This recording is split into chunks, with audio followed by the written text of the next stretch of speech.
ఈ మధ్య ఆంధ్రాలో ల్యాండ్ టైటిలింగ్ యాక్ట్ గురించి చాలా దుమారం లేగుతూ ఉంది. ఈ land title act central government తీసుకొచ్చింది. ఇది మొత్తం ఇండియా మొత్తం మీద అప్లై అవుతుంది. ఇది ఆంధ్రప్రదేశ్ గవర్నమెంటో ఏ స్టేట్ గవర్నమెంటో తేలేదు. ఈ స్టేట్ గవర్నమెంట్లకి దీనికి సంబంధం లేదు. ఇది మొత్తం మీద సెంట్రల్ గవర్నమెంట్ తీసుకొచ్చింది. అది కూడా ఈ ల్యాండ్ డిస్ప్యూట్స్ అన్నీ చాలా ఎక్కువ అవుతున్నాయి కాబట్టి వాటిని కంట్రోల్ చేసి ప్రజలకి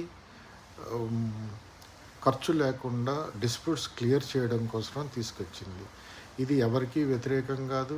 ఈ భూమి ఎవరి సొంతం కాదు. కాబట్టి దీని గురించి ఎవరూ దిగులు పడాల్సిన పని లేదు. దీంట్లో జగన్మోహన్ రెడ్డికి కానీ ఆంధ్రప్రదేశ్ గవర్నమెంట్కి కానీ ఎటువంటి సంబంధం లేదు. జగన్మోహన్ రెడ్డి గారు తన ఇంటికి తీసుకెళ్ళడి ఏ ఆస్తి. ఇది మొత్తం సెంట్రల్ గవర్నమెంట్